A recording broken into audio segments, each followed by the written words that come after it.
Welcome to Sunday Prime on Idea TV, where we bring you innovation-driven stories shaping Africa and beyond.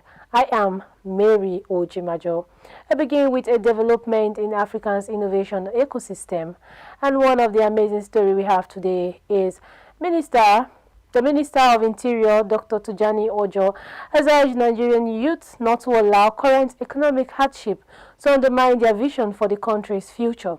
Speaking in Abuja after receiving an award of excellence in public service from Obafemi Awolowo University, Ile-Ife, Ojo described young people as Nigeria's greatest asset and key driven of national renewal. He said the country's future depends on unity, institutional reforms, and a renewed national spirit, stressing that Nigerians' challenges have not weakened its collective resolve.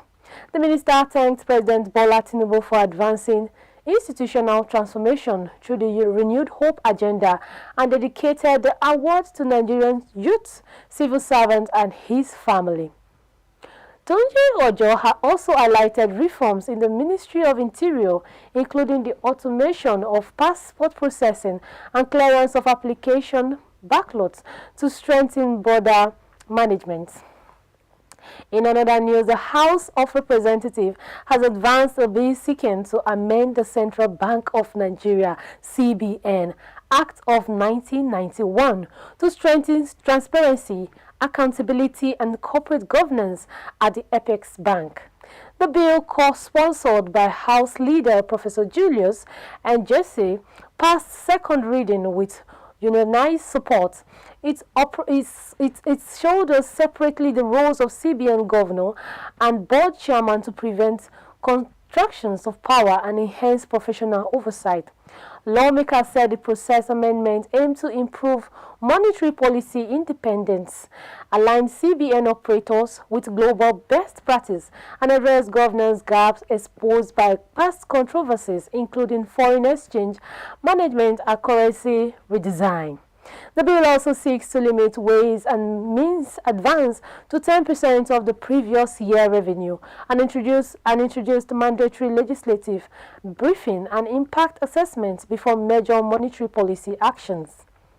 And another news we have, Seyi Tinubu, son of President Bola Ahmed Tinubu, has attracted intense public attention over his growing visibility, lavish lifestyle, and alleged influence within political circles, sparking debate over the role and privileges of members of Nigeria's first family. The debate gained attention after Professor Wale Soyinka criticized the heavy security presence around Seyi, warning that children of public office holders must not assume state power by proximity. Soyinka's remark registered public concern about abuse of state resources and accountability.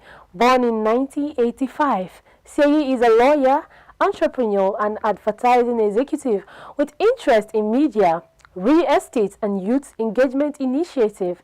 Since his father assumed office in 2023, he has faced repeated criticism over allegations of excessive security attachment at official meetings, use of presidential aircraft, and perceived political influence. Several controversials have tread him, including claims of involvement in major government contracts, allegations of interference in student union policies, and backlash over public appeal for Nigeria to ensure economic hardship while he is seen as living lavishly. Seyi has denied wrongdoings in all allegations. Analysts warn that the visibility and privileges associated with the president's son undermine calls for public sacrifice and raises governance concern, while supporters argue that this security and activities are justified given his father's presence and youth focuses engagement. Despite criticism, Seyi Tinubu continues to receive praises from political alliance, business leaders, and entertainers who describe him as humble, philanthropic, and committed to national development, even as debaters also debate over his influence and role in public life. We'll go on a quick break now. The stories continues when we return. Transparent displays in holographic interfaces. Imagine a car windshield that doubles as your navigation screen, or a shop window that projects holographic ads you can interact with. That's where transparent and holographic displays are heading. LG has already demonstrated 77-inch transparent OLED panels, and Panasonic tested transparent display tech in retail environments in Japan. At CES 2024, Samsung unveiled a transparent micro LED prototype that stole headlines. These displays don't just look futuristic, they offer practical benefits, like heads-up navigation for drivers and interactive medical imaging for hospitals. By 2026, we'll likely see the first wave of real-world deployments.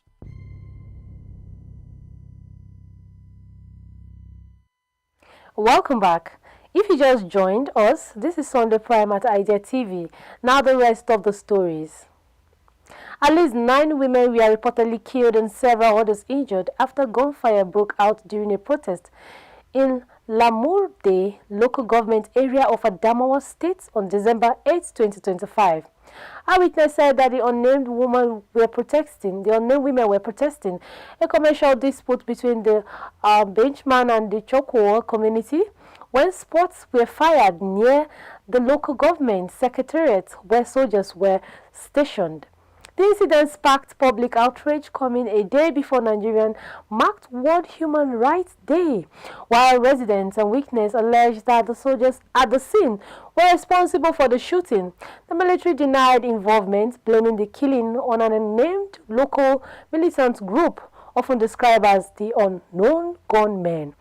The conflict accounts have raised serious questions about accountability, military conduct, and civilians' protection, while citizens demanding an independent investigation to establish what happened and ensure justice for the victims. And in another story, Zamfara State has been named the best performing state in the Northwest under the Primary Healthcare PHC Leadership Challenge. The award was announced at a ceremony held at the Bola Ahmed Tinubu International Conference Center in Abuja, where Governor Dola Lowan received a 500,000 naira prize on behalf of the state. Launched in 2022 by the Nigerian Governors Forum, the PHC Leadership Challenge aimed to improve primary health care delivery and promote sustainable health financing across the 36 states. The award is supported by the Bill and the Gates Foundation, UNICEF, the Dangote Foundation, and the National Primary Healthcare Development Agency. Vice President Kashim Shettima, represented by the Coordinating Minister of Health, Professor Mohammed Ali Pet, commended the winning state and reaffirmed the federal government's commitment to increase health sector funding under the Renewed Hope agenda. Before we call it a wrap, let's take another glance at the headlines. Minister urges youth to persevere despite hardship. Rep moves to amend CBN Act post oversight. Sheyi Tinubu spotlight on the influential and controversial around the president's son. Gunmen kill Adamawa women on protesters. Zamfara tops PHC performance in Northwest. We have more updates across all our social media platforms, but don't forget to follow us on Idea Television. Do well to connect to the headlines displayed on your screen. And for now, we'll say thank you for watching, and I remain Mary Ojimajo.